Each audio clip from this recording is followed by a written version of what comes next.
Nós comentamos mais cedo aqui no programa a situação da volta às aulas, porque, pela colocação do prefeito Edinho Silva, essa é uma das prioridades para o ano de 2021. A secretária Clélia Mara foi reconduzida ao cargo, permanece como secretária da Educação e certamente está acompanhando, né, a preocupação dos pais com relação a esse retorno. Os pais têm muitas dúvidas em relação à segurança desse retorno e como é que ele se daria em todas as etapas do ensino, da educação infantil, da educação fundamental, que são aí os eixos de responsabilidade do município. Secretária Clélia Mara Santos.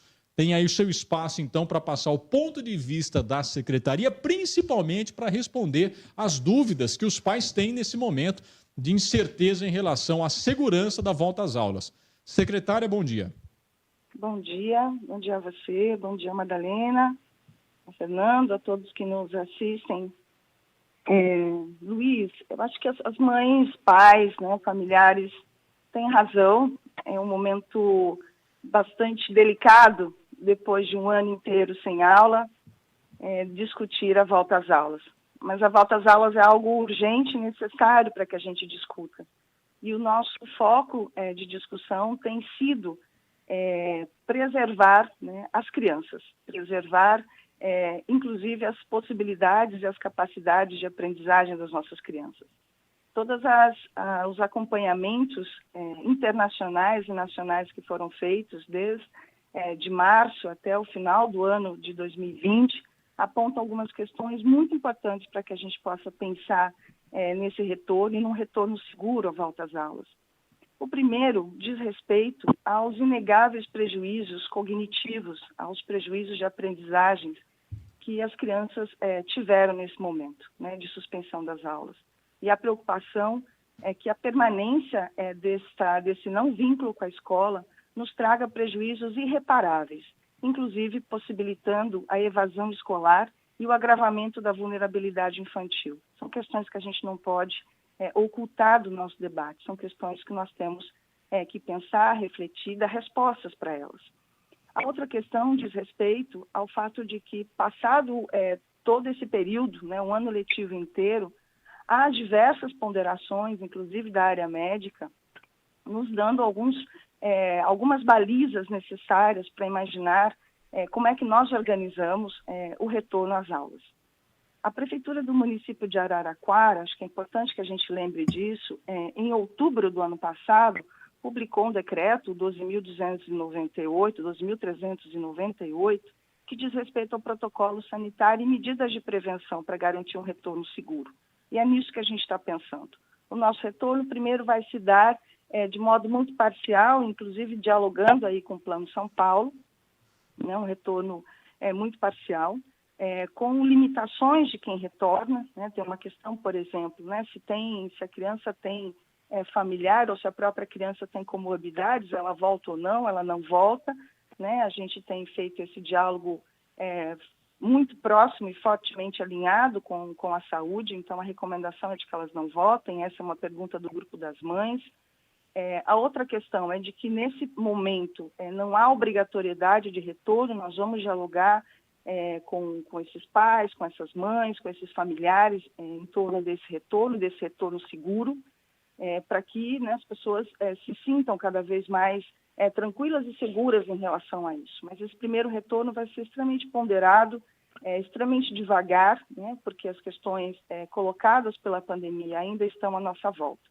Então, não será um retorno precipitado, a gente não está imaginando que o coletivo inteiro de alunos da rede municipal nesse momento retorne. A gente retorna com 35% balizados, né, retornamos aí com as nossas unidades com o número mínimo possível, né, para que a gente tenha aí a segurança desse retorno, mas focado especialmente nessas três questões que eu lhe disse, não é? Reverter os prejuízos cognitivos ao longo que foram pautados, né, e que estão colocados ao longo do período anterior, do ano letivo de 2020, dar um break na questão da evasão escolar, que é séria, especialmente entre os maiores, e propiciar, né, uma resposta contundente do município em relação ao agravamento da vulnerabilidade infantil. Essas são as 3 questões de preocupação essencial da rede municipal nesse momento que a gente organiza o retorno às aulas a partir de fevereiro. Agora, a Secretaria já tem uma ideia de como seria a resposta dos pais a essas situações que vocês colocam, Clélia? Porque, por exemplo, você fala da não obrigatoriedade, né? Vai ter protocolo, vai ter regra, mas não vai ser obrigatório, né? O aluno não vai ter prejuízos, reprovações, caso a família entenda que não há condições para o retorno. Como que você imagina que uma escola funcionaria? Eu sei que é uma experiência pelo qual nós não passamos ainda, né? Mas na questão da diferença de absorção de conteúdo, de desenvolvimento das crianças, por exemplo, sendo que uma parte fica em casa, uma parte pode ir na escola. Já conseguiram dimensionar isso, Clélia? Acho que são questões e limitações que a pandemia vai nos colocar, Luiz. A gente praticamente viveu isso ao longo de 2020, né, quando nós nos qualificamos aí para oferecer o online, né, para colocar o material escolar e pedagógico na casa da criança, quando o conjunto dos nossos profissionais se organizaram para os grupos de sala via WhatsApp ou via outros meios de comunicação. A gente sabe que vamos ter que continuar lidando com esses processos, não é? Inclusive os nossos regulamentos dão conta disso, né? Os nossos normativos da educação dão conta de que, pelo menos enquanto a gente tiver essa insegurança posta pela pandemia, a gente vai ter que trabalhar com essas 2 questões, né? Um retorno seguro de parte das nossas crianças em sala de aula, especialmente focado nessas crianças, né, que tiveram graves prejuízos cognitivos ao longo da suspensão de aulas no ano letivo de 2020, as crianças e jovens, adolescentes que estão claramente em processos de agravamento da sua vulnerabilidade, e nós sabemos que a gente vai ter que continuar mantendo esta parte do híbrido, né, ou do remoto, melhor dizendo, do remoto em funcionamento. E a educação infantil? Porque se por um lado você tem o ensino fundamental com essas questões relacionadas ao aprendizado, ao prejuízo, que não é individual, é da sociedade, a gente sabe disso, e no caso da educação infantil, onde muitas vezes prepondera mais a necessidade do pai e da mãe, que não tem com quem deixar uma criança, 1 ano, 2 anos, às vezes até menos, e não exatamente a questão do aprendizado.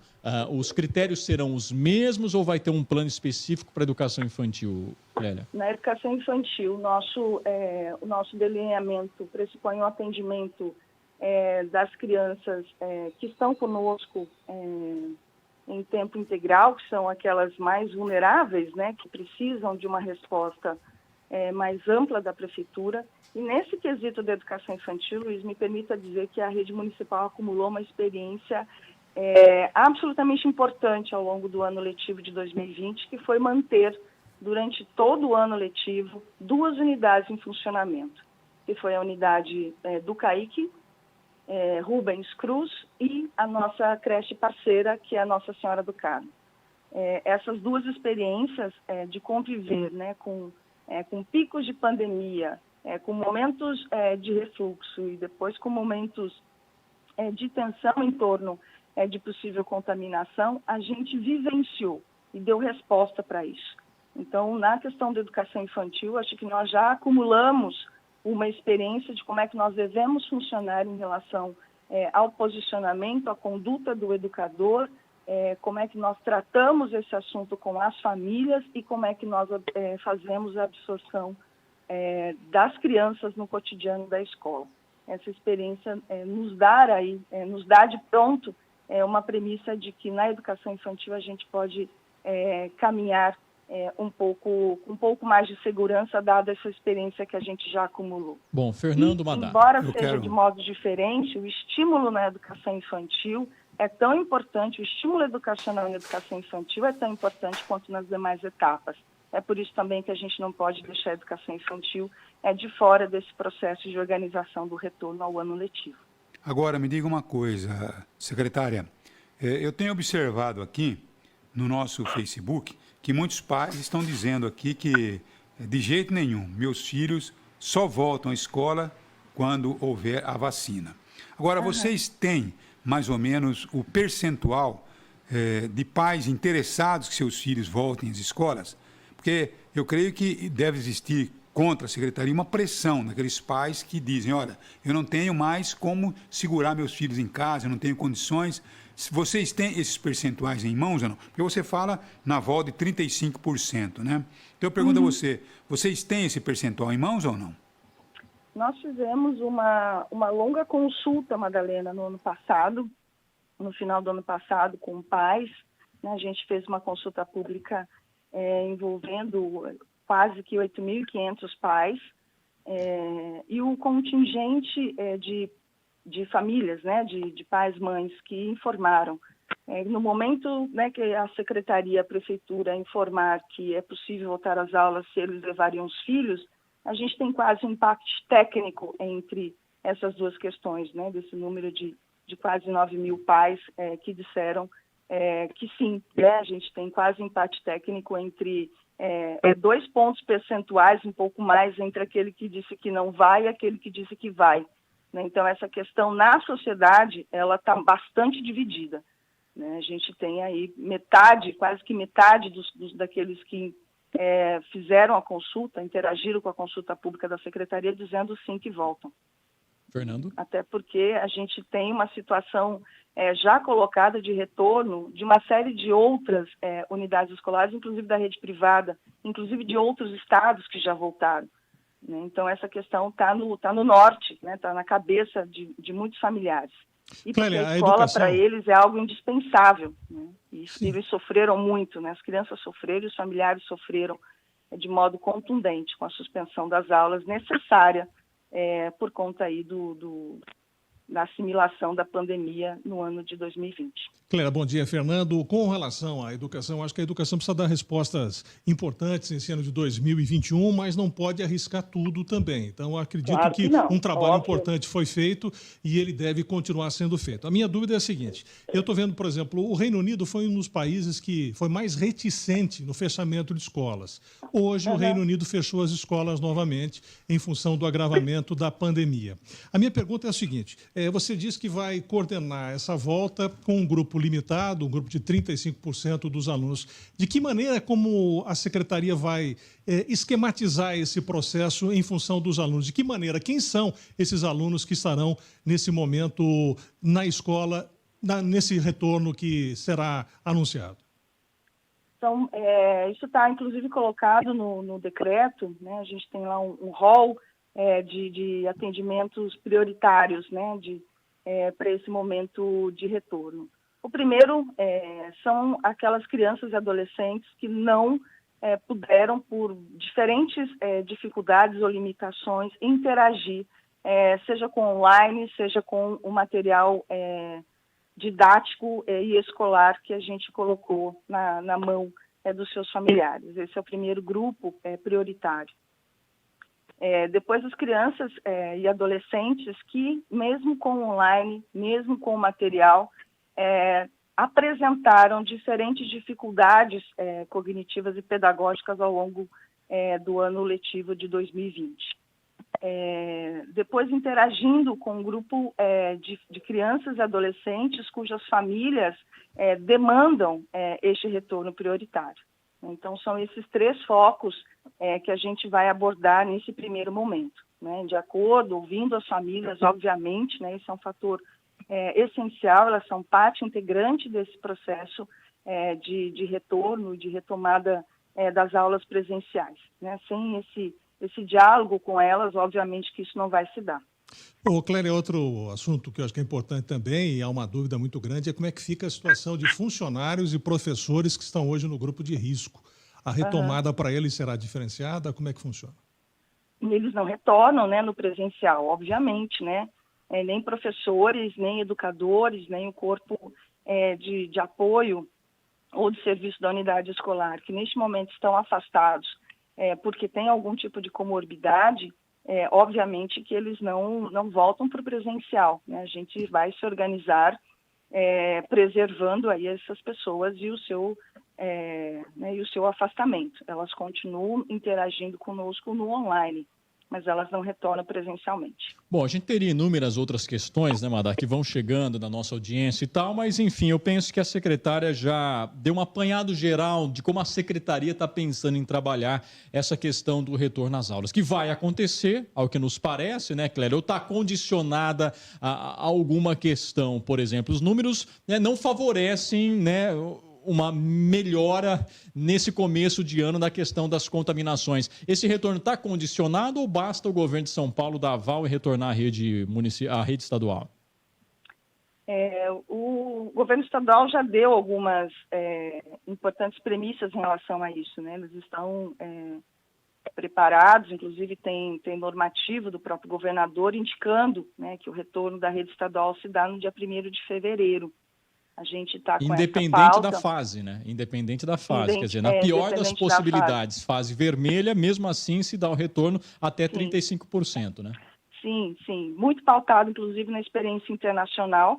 Né, a gente tem alguns, né, a Alemanha, por exemplo, né, que voltou e tem segurado as aulas. Agora, por exemplo, Clélia, me desculpe cortar o seu raciocínio, mas é que São Paulo, por exemplo, o Plano São Paulo prevê a educação básica até 70% na vermelha, né? Na amarela. Até 70% na amarela. Araraquara está na fase amarela, então nós voltaríamos com 70% ou não? Não, eu falei 35%. Antes, não, a gente volta muito, muito devagarinho nessa história. Acho que é importante. Abaixo do que São Paulo prevê, então. Abaixo do que está prevendo, só para ficar claro. Muito devagar, né, interagindo com as famílias, interagindo com a comunidade escolar. Esse é um momento, acho que, de muita atenção para todo mundo. Né? Nós estamos com uma pandemia, né, cujo antídoto ainda não está entre nós, que é a questão da vacina. Então, né, tem várias ponderações que a gente precisa fazer. O retorno às aulas precisa acontecer, porque há um prejuízo inegável para as crianças, há um prejuízo inafastável para toda a sociedade. A escola é algo absolutamente vital, né? E não é possível, num país como o nosso, a gente entrar no 2º ano consecutivo sem imaginar como é que a gente coordena um processo de volta às aulas. Bom. Né? Essa questão me parece central. Né? Se a educação é prioridade, se a gente diz que isso é prioridade, a gente tem que garantir. Inclusive, dar aí o retorno necessário, a garantia necessária de segurança sanitária para as crianças possam voltar. É por isso que o nosso retorno é muito ponderado, né? Vai seguir aí o abaixo do possível para a gente poder fazer isso de modo muito ponderado, de modo muito seguro, né? Até que tenhamos a segurança necessária para chegar aos 70%, né, e quem sabe no momento de refluxo de pandemia, é isso que nós queremos, a gente volte a ter o nosso número de alunos efetivamente na sala de aula. São 9. Obrigado, viu, Clélia? Obrigado pela sua participação. Eu estou às ordens, Luiz. Eu queria dizer que esse é um assunto que a gente certamente vai voltar, acho que essa é a pauta desse primeiro trimestre, e eu estou à disposição, né, para dialogar com vocês, para dialogar com a população de Araraquara, sobretudo das famílias que têm filhos na rede municipal, porque esse é um assunto absolutamente importante, que traz insegurança. A nossa responsabilidade é dar a segurança necessária para que as nossas crianças e adolescentes possam ter um retorno seguro às aulas.